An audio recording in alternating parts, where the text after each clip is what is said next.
दिया गया है। मैं आपको ये भी बता दूं कि यहाँ की आबादी क्षेत्र करीब 200 से 300 लोग हैं और इनके पास रोड की सुविधा नहीं मिल पा रही है। तहसीलदार ऑन फील्ड में उपस्थित थे लेकिन आज तक तहसीलदार कोई भी काम नहीं कर पाए। यहाँ पे मैं आपको बता दूं कि नागेंद्र सिंह विधायक जी भी आए थे और उन्होंने ये तहसीलदार को लिखा है कि आप ये रोड जो है तो इसका निराकरण करिए, लेकिन आज तक कोई निराकरण नहीं हो पाया है। मैं आपको बता दूं कि ये जो वाइट वाला घर बना हुआ है यही जो सरकारी रोडों में बनाया गया है, इसका आज तक निराकरण नहीं हो पाया है। इसी बीच में ग्रामवासियों से बात करूंगा कि इनको क्या क्या समस्या है और क्या इनको समाधान चाहिए।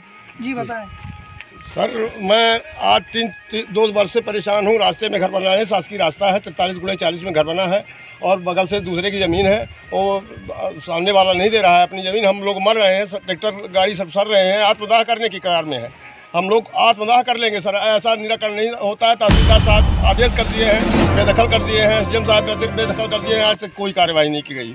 अब लास्ट चारा हम लोगों को कुछ नहीं बचता आत्मदाह के अलावा सर की है उसमें नहीं होगा। इसमें मैं बोल दूंगा कि हमें पता नहीं कि कैसे क्या हो रहा है, पर पैसे दोगे तब, अन्यथा तुम कुछ नहीं कर सकते। सर जो सिफारिश करने जाता है उसको धमकाते हैं, जो सिफारिश करने जाता है हमारे साथ में उसको धमकाते हैं कि तुम्हारे भी हल्के में आएंगे। बहुत सांसद देखा हूँ, बहुत विधायक देखा हूँ। मेरा नाम रितेश मिश्रा है। अच्छा, ऐसे पटवारी बोल रहे हैं? पटवारी बोल रहे हैं रितेश मिश्रा जी। और अच्छा। उनसे 20,000 रुपए के लेके इस तरह से मैं पंचनामा करके दिया हूँ, तुम 60,000 रुपए दे दो, तुम्हारे तरफ से दे। हमारा यही काम है, पटवारी हूँ मैं। और ये जब हम लोग बोले कि पंचनामा में जो फर्स्ट बार मतलब नाप हुआ था उसमें इनका पूरा मकान फंसा था, तब बाहर जा करके दूसरे आदमी से बात किए थे। अब बात करके के खाली हम लोग बोल रहे थे कि ऐसा मत करो, मतलब जो जिस पंचनामे के तहत कंप्लेन हुआ था उसी आधार पर आप नाप करके जाओ, तो बोलते हैं नहीं, हमको खाली इतना बोला गया है कि कोर्ट से आगे हम नाप देंगे, बाकी हम पीछे नहीं नापने जाएंगे। हम लोग बार बार बोल रहे थे लेकिन वो एक बार भी नहीं सुने हैं कि मतलब नाप करके जाए। खाली वो पोर्च भर नाप के गए हैं, इसलिए कि बोल रहे थे कि ये एक पोर्च जो है तो उसमें आता है, सरकारी में आता है, बाकी नहीं है।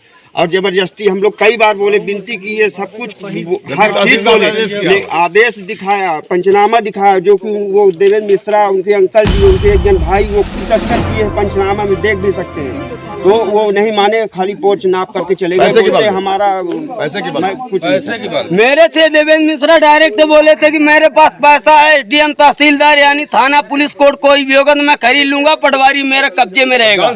इसलिए कि ज्यादा बोलो, इसलिए कि ज्यादा बोलोगे तो यदि यहाँ से रायपुर पहुँचोगे तो मैं आपको लाइव खत्म करूँगा, पटवारी से मुकदमा काम कर दूँ। तहसीलदार मेरे कब्जे में, एसडीएम कब्जे में है। मैं पैसे के दम पे जो भी काम कर रहा हूँ, पैसे के दम पे काम कर रहा हूँ। साहब भी आते हैं तो जो मैंने वो बोलते हैं कि मैंने वो घर आकर के देखे थे, कोना वो 40x48 फंसा हुआ था, तो उन्होंने मैंने घर बचाने के लिए सर मैंने जो है तो वहाँ से फीता लगाया। जिसे हम बोल देते हैं कि हम यहाँ फीता नहीं रखने, मैंने कोई सीमा नहीं, कोई नाप की मैंने एथेंटिक जानकारी नहीं। जिसे हमारे बगल में नदी है वहाँ से नाप करके ले आए, ढर्रा को निकाल दें दोनों तरफ से। हमने तहसीलदार साहब से कहा था कि मैंने सर दोनों तरफ पत्थर कर दीजिए, तो उन्होंने कहा कि हम किसी के द्वार पर पत्थर नहीं कर सकती। और मैंने कहा कि मैंने पत्थर भी नहीं कर सकते, रास्ता मैंने हम किसी के द्वार पे पत्थर गाड़ नहीं सकते। 40x48 जो नफा मैंने कोई क्लियर नहीं है। मैंने हमारे समस्या है सर, बच्चे स्कूल नहीं जा पा रहे हैं, बस नहीं आ पा रही है, इतनी परेशानी है, रास्ता बंद रहती है। कहीं जाना होता है तो पहले आदमी पैदल जाता है, फिर बाद में गाड़ी में बैठता है, इससे ज़्यादा नहीं जा सकती है। छोटे छोटे बच्चे हैं।